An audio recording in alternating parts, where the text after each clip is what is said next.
My fiancé called me a stepping stone while I worked overtime saving for our weddings.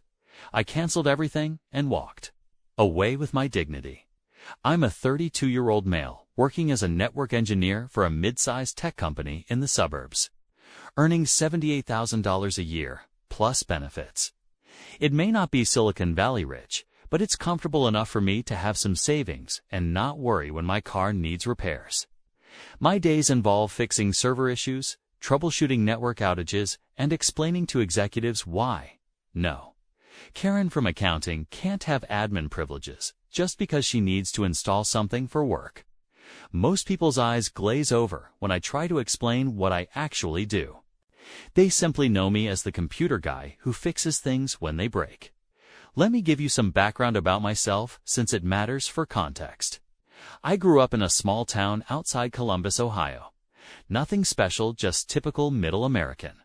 Suburbia with strip malls and high school football as the main entertainment. My parents split when I was 12, which is a pretty standard divorce story.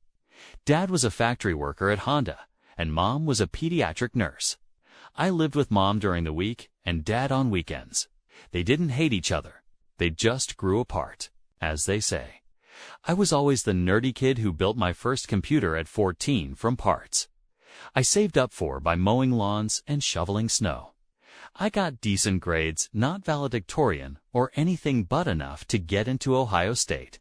I studied computer science, graduated with some debt, but not crippling amounts, and worked my way through various IT jobs until I landed this network engineering position 4 years ago.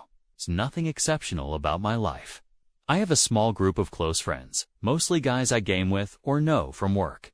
I drive a 2018 Subaru, which is practical and reliable. My apartment is nice, but not fancy.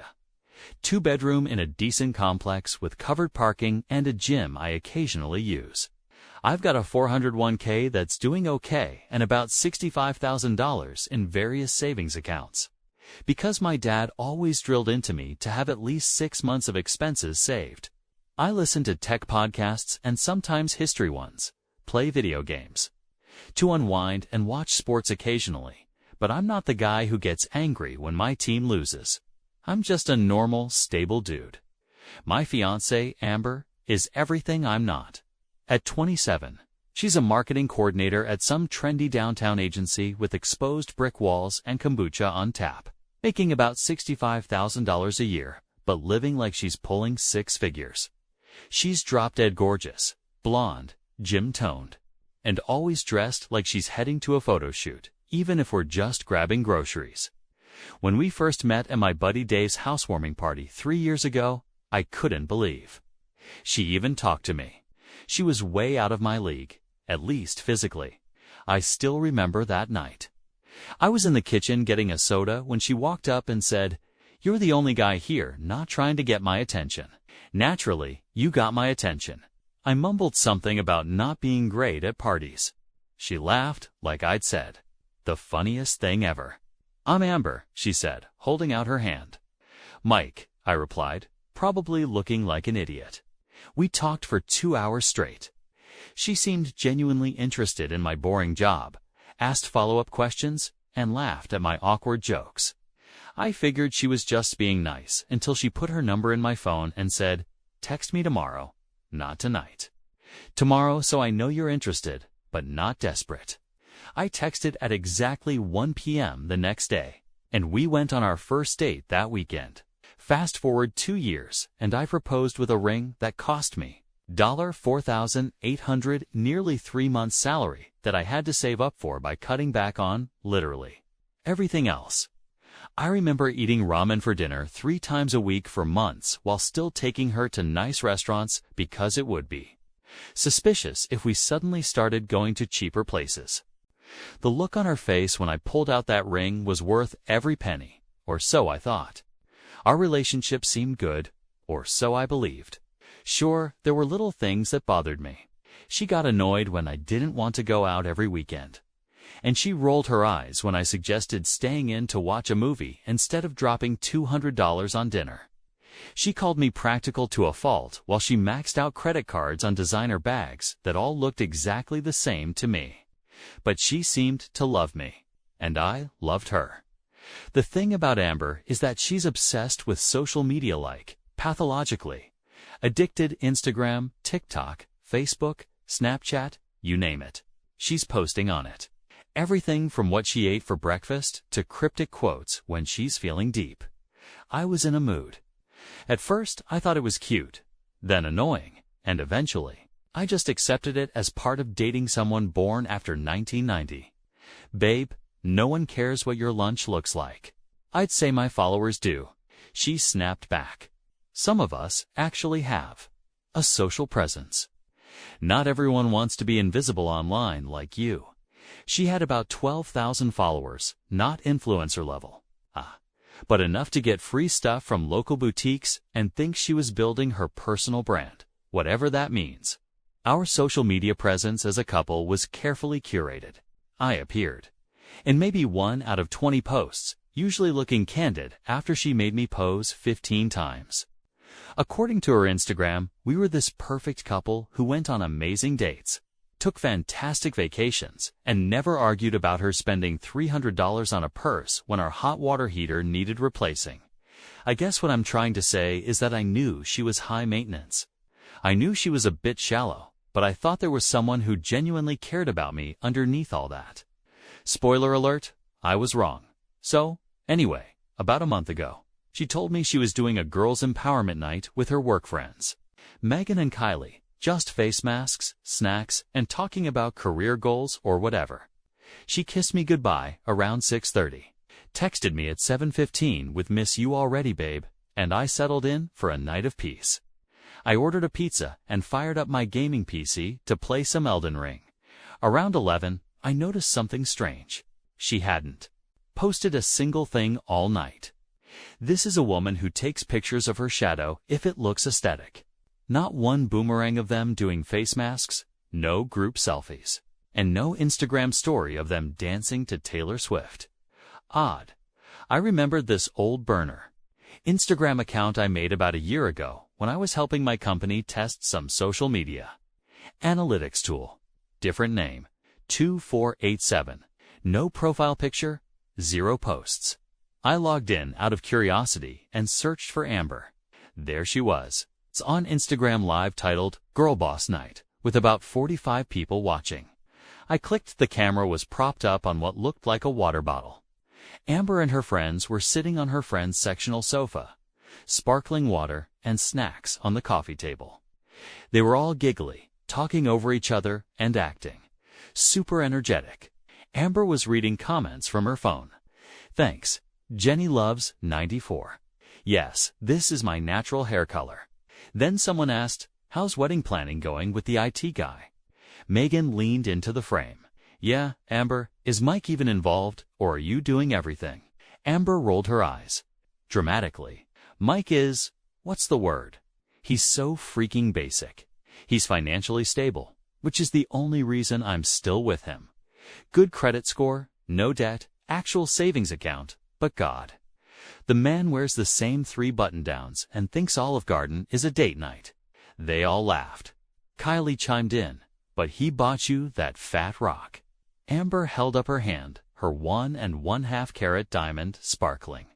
"Yeah, only because I showed him exactly which one to buy and told him if it wasn't at least this big, I'd say no. Took him forever to save up for it too. Like, just put it on credit like a normal person." Then she looked directly at the camera and said, "He's a stepping stone, not the destination. Once we're married and I get my business off the ground, who knows? People grow apart." She winked. Kylie laughed. Someone in the comments wrote, "Does he know you feel this way? Lol." Bear smirked, "He doesn't watch my lives.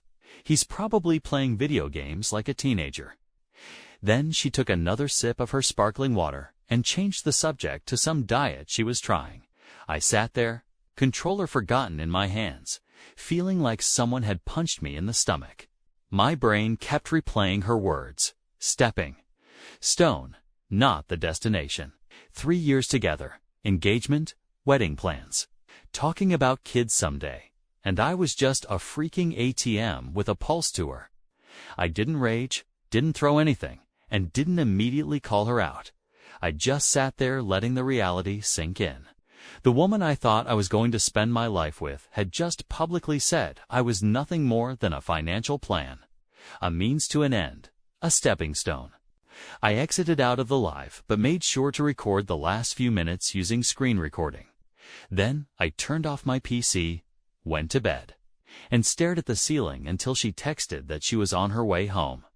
The next morning, she came home and worked out. Clothes that cost more than my monthly car payment, dropped her overnight bag, gave me a quick peck, and immediately started making her detox smoothie with ingredients that cost about $15 per serving. "How was your night?" I asked, keeping my voice neutral. "So fun," she replied. "Megan's thinking about leaving her boyfriend. He's such a loser," she said.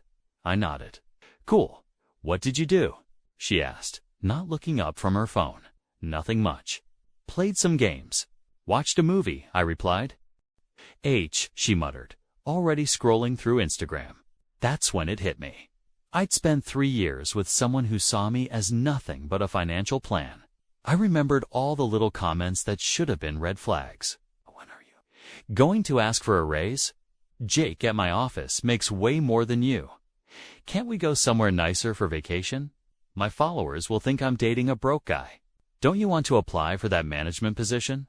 The salary bump would help with the wedding." Every conversation circled back to money, status, and appearances. She'd critique my clothes, my haircut, my car, all while spending my money. On her lifestyle, in the 3 years we'd been together, she'd never once asked about my dreams, my childhood, or what made me happy. And like an idiot, I'd been too grateful that a hot girl was interested in me to notice she was just using me. Let me give you some examples of how one-sided things were. First, my dad had a health scare last year, possible heart attack that turned out to be severe indigestion. I was worried sick. Amber's response, "Can we talk about this later? I'm trying to finish this sponsorship post."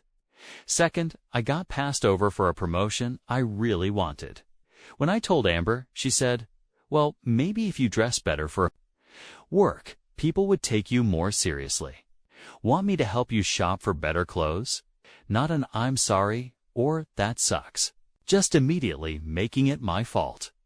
Third, for my 31st birthday, I wanted to have a few friends over for grilling and games. She vetoed it because it wouldn't look good on Instagram, and instead organized a dinner at a trendy restaurant where she invited her friends, took tons of photos, then spent the entire time talking to them while I sat there feeling like a prop. Fourth, every time we visited my parents, she'd be on her phone the whole time and then complain on the drive home about how boring they were. But I had to be fully engaged and charming when we visited her family. The list goes on. For 3 years, I've been making excuses for her behavior. She's just stressed. She grew up differently. She has high standards. But watching that Instagram Live cut through all the nonsense. This wasn't love. This was a transaction to her, and I was getting the raw end of the deal.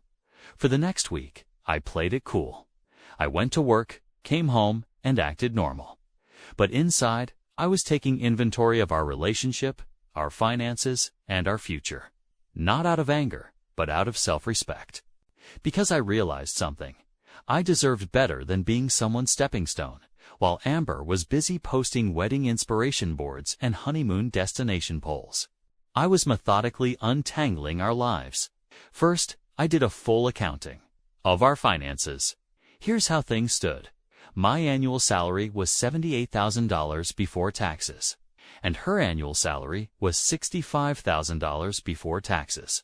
My savings were approximately $65,000 across various accounts, while her savings were about $4,300, which disappeared whenever a designer had a sale.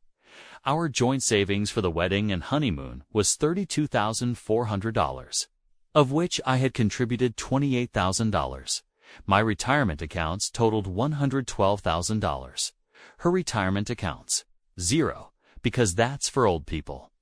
Monthly rent was $2,200, with me paying $1,700 and her paying $500 because my job is more stressful.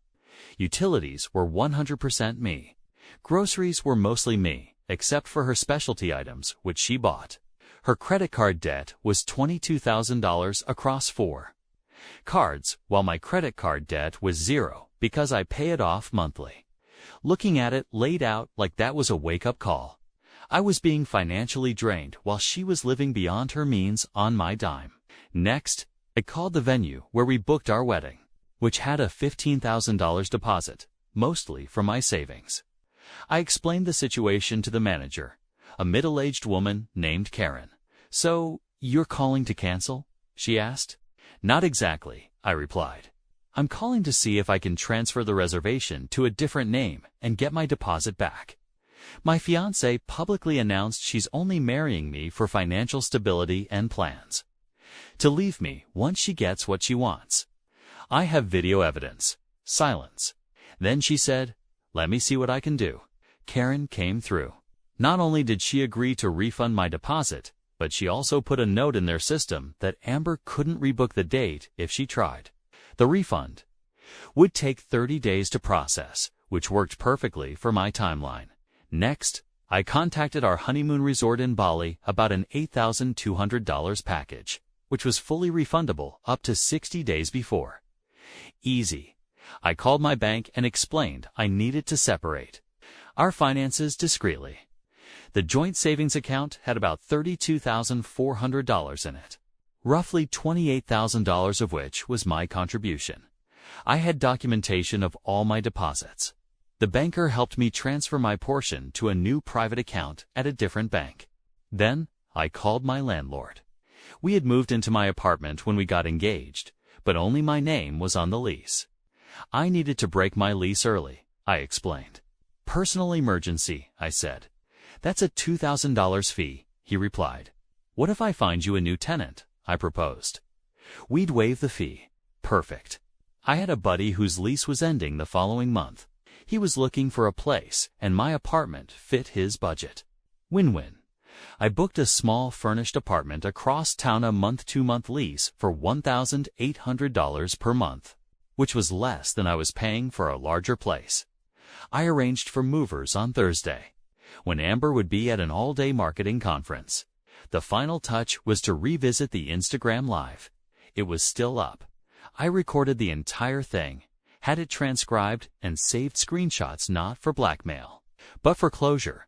I wanted evidence for when my mind tried to gaslight me later with thoughts like, maybe it wasn't that bad. Then I logged out of everything we shared: Netflix, Hulu, Amazon, even our shared photo storage. I removed my credit card from all her linked accounts. I also made a list of all the things I owned before we moved in together versus what we had bought jointly. Anything we purchased together, I was leaving behind. Anything that was mine before, I was taking. Fair is fair. The plan wasn't about revenge. It was about self-preservation, about extracting myself from a toxic relationship with minimal drama, and about starting over with my dignity intact. As I waited for the day to arrive, I had a moment of doubt. 3 years is a long time. A twee. We had memories, inside jokes, and routines. I almost called it off. Almost. Then I overheard her on the phone with Megan. "Yeah, the venue is booked. It's not as upscale as I wanted, but it's what we can afford with Mike's budget. I'm working on him for the upgraded catering package. He keeps talking about staying within budget, but I mean, it's my wedding day." There it was, again, my wedding day. Not our wedding day, like I was just the wallet making her princess fantasy come true. Doubt gone. Thursday arrived. Amber left at 7 a.m. for her conference, dressed in a blazer that cost more than my first car, kissing me goodbye with a distracted, "Love you. Make dinner reservations for tonight. I'm networking with VPs." Soon as she left, I texted the movers. All clear. They arrived at 8. I had everything boxed and labeled: my clothes, electronics, personal items, family heirlooms. We were done by 10 o'clock. I left behind anything we had bought together: the overpriced sofa she insisted on, the matching dining set, and the bed we shared. I placed the engagement ring, the one I had worked overtime for months to afford, in water glass on the kitchen counter. Poetic, I thought, since she'd been drinking sparkling water when she revealed her true feelings. I didn't leave a note. I didn't need to. She had broadcast to the world what she thought of me. I was just taking her at her word. By noon, I was setting up my new place. By 2, I had my internet working. By 5 o'clock, I was sitting on my new couch, nothing fancy, just comfortable when my phone exploded. The first call came at 5:23 p.m. I let it go to voicemail, then another, and another. The first voicemail said, "Mike, where are you? Where's your stuff? Call me back. This isn't funny." The second one, "Are you freaking kidding me? You moved out over what? Call me." The third, "If this is about that stupid Instagram live, you're being ridiculous. You know I love you. Please call me." They got progressively more desperate, then angry, then tearful. Our text messages flooded in. 5:42 p.m. Mike, where are you? 5:43 p.m. Why is your stuff gone? 5:45 p.m. Answer your phone. 5:52 p.m. Is this a joke? Because it's not funny? 6:01 p.m. Can't believe you'd do this to me. 6:08 p.m. over one stupid comment. Really? 6:15 p.m. You're acting like a child. 6:23 p.m. The ring, too. Seriously. 6:30 p.m. I'm sorry if I hurt your feelings, but this is an extreme reaction. 6:45 p.m. Please just call me so we can talk about this. 7:03 p.m. Mike, I'm worried about you. 7:15 p.m. If you don't call me back, I'm calling the police to do a wellness check. 7:32 p.m. I'm coming to find you. I turned my phone off. When I turned it back on the next morning, I had 78 missed calls, 134 text messages, 23 voicemails, and notifications that she had tried to log into my email and bank accounts. I didn't respond to any of it. Around noon, I received a text from my buddy Dave. "Dude, Amber is having a complete meltdown. Did you guys break up?" I checked her Instagram and saw a tearful selfie, makeup strategically smudged, with the caption, "When the person you thought would stand by you forever abandons you without even a conversation." She added, "Men really will waste years of your life and walk away without explanation." The comments were split. Her regular followers offered sympathy. "You deserve better. Girl, men are trash. His loss, honey." But there were others who questioned her.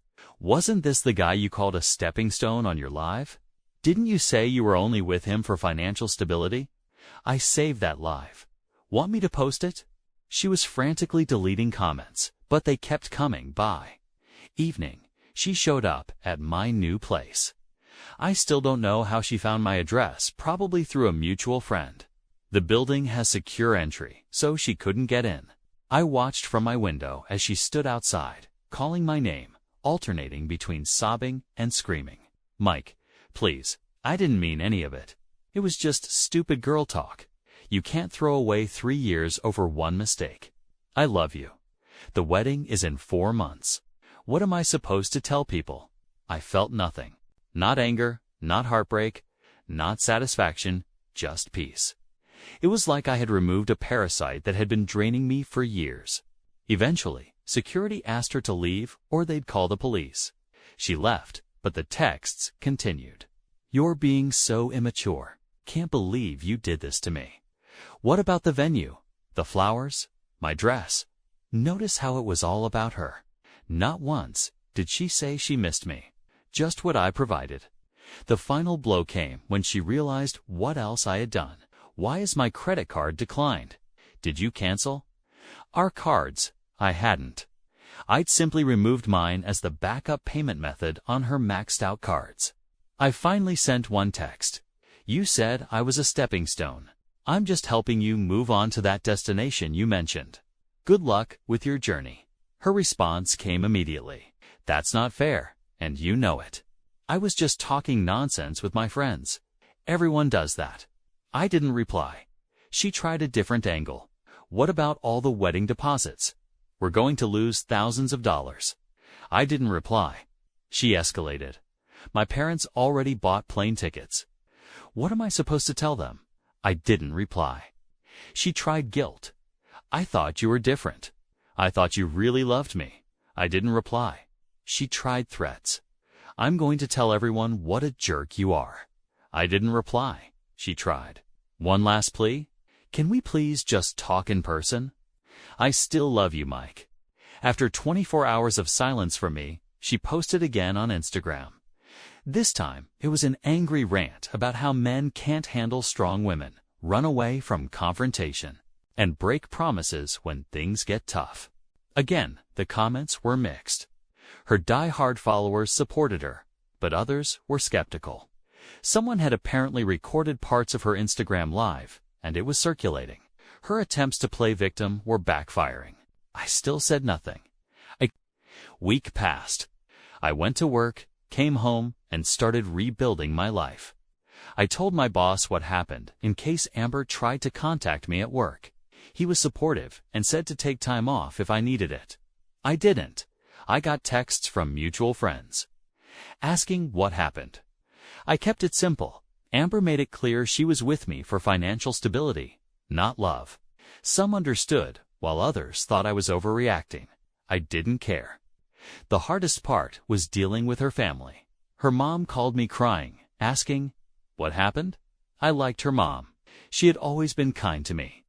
I explained as gently as I could. She was quiet for a moment, then said, "I'm sorry. I raised her better than that." Amber tried a new strategy. She started showing up at places she knew I frequented. My favorite coffee shop, the gym, the comic book store. Always coincidentally there. When I arrived, I changed my routines.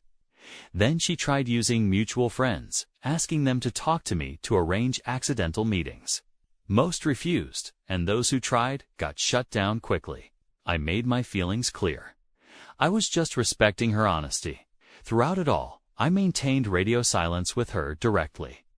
No calls, no texts, no emails. I knew that any engagement would just prolong the pain and drama. This wasn't about punishing her. It was about respecting myself enough to walk away from someone who saw me as a means to an end, rather than a partner she truly loved. 2 weeks passed. I blocked her on everything and focused on rebuilding. I got a promotion at work. Turns out, when you're not constantly being told you're not good enough, your confidence improves. I started hitting the gym again and reconnected with friends she deemed not good enough for our social life. Then the financial reality hit her. Amber had been living well beyond her means, relying on my income and savings to cover the gap. Without me, everything fell apart quickly. First, she couldn't make rent. My former landlord contacted me, saying she was 3 weeks late and asking if I knew how to reach her. "Not my problem anymore," I replied, "but I know someone looking for a place. If you need to fill it quickly." Next, her car got repossessed. She had been making minimum payments on a BMW she couldn't afford. Without my loans that she never repaid, the bank took it back. Then her friends started distancing themselves. It turns out Megan and Kylie liked partying with Amber when she was covering the bill with my credit card. Without that, they found other friends. The real karma, though, came from the marketing conference she attended on the day I moved out. She had been trying to network for a new job, aiming for a higher-paying position at a bigger agency. She got the job but lost it when the hiring manager saw her social media meltdown. In her industry, public image matters, and hers had tanked. I know all this not because I was stalking her or asking around. I know because she couldn't stop herself from documenting her downfall on social media.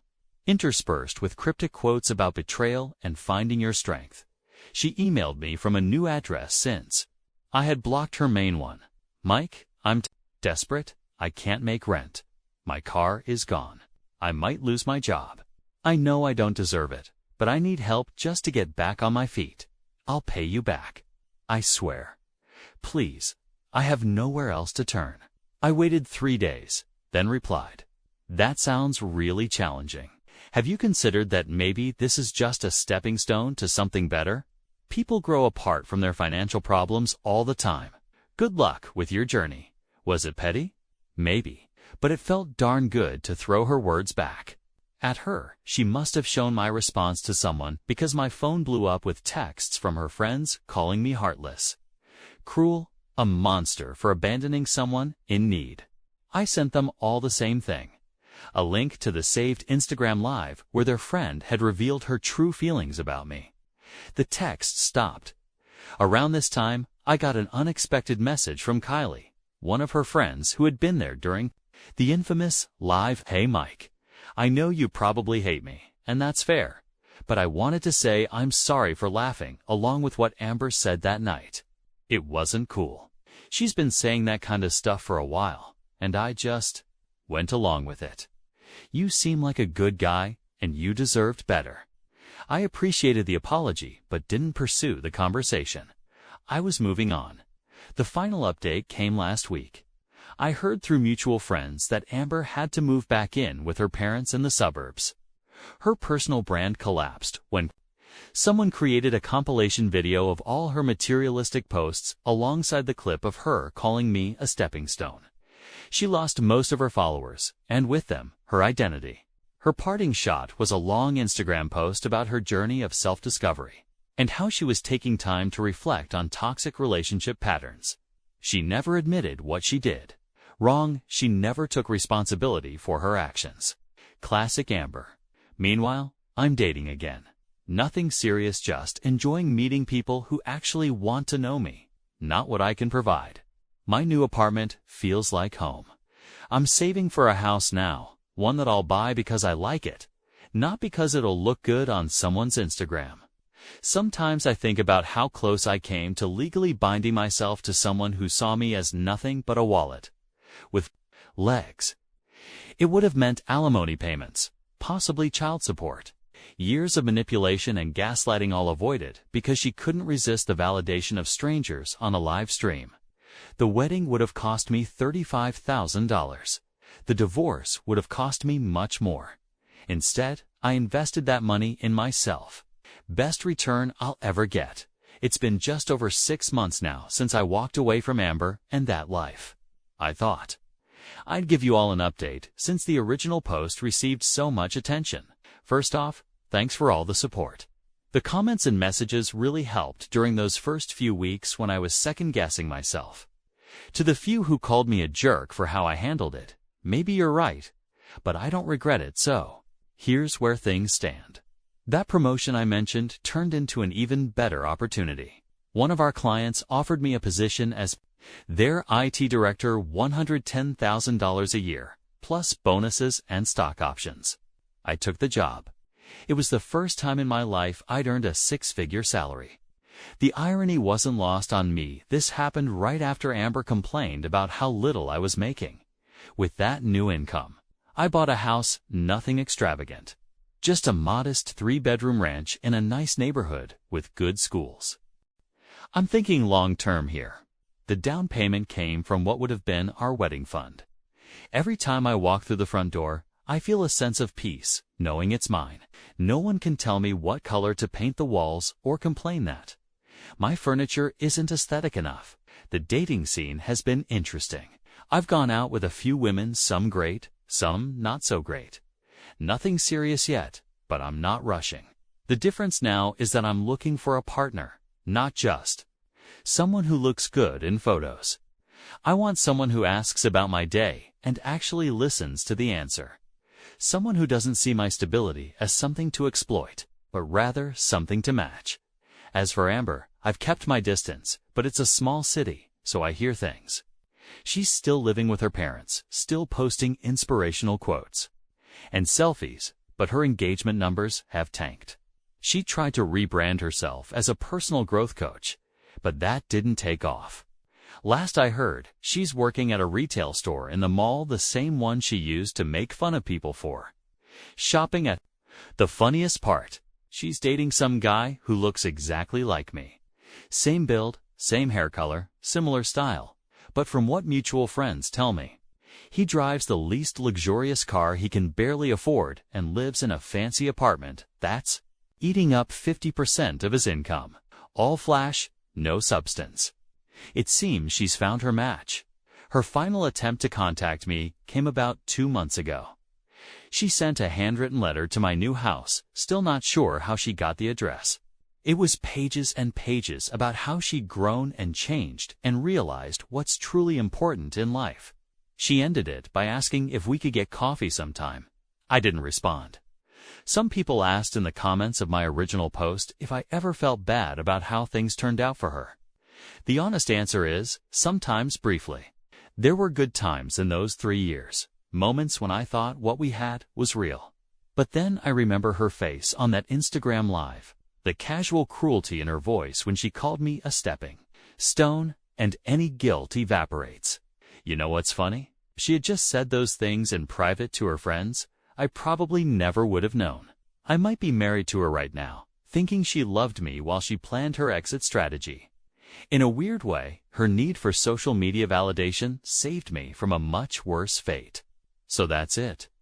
The story doesn't have some dramatic conclusion, no big confrontation, no tearful reconciliation, just me building a better life on my own terms while she deals with the consequences of her actions. And if there's a lesson here, I guess it's this: pay attention to who someone is when they don't think you're watching. That's who they really are.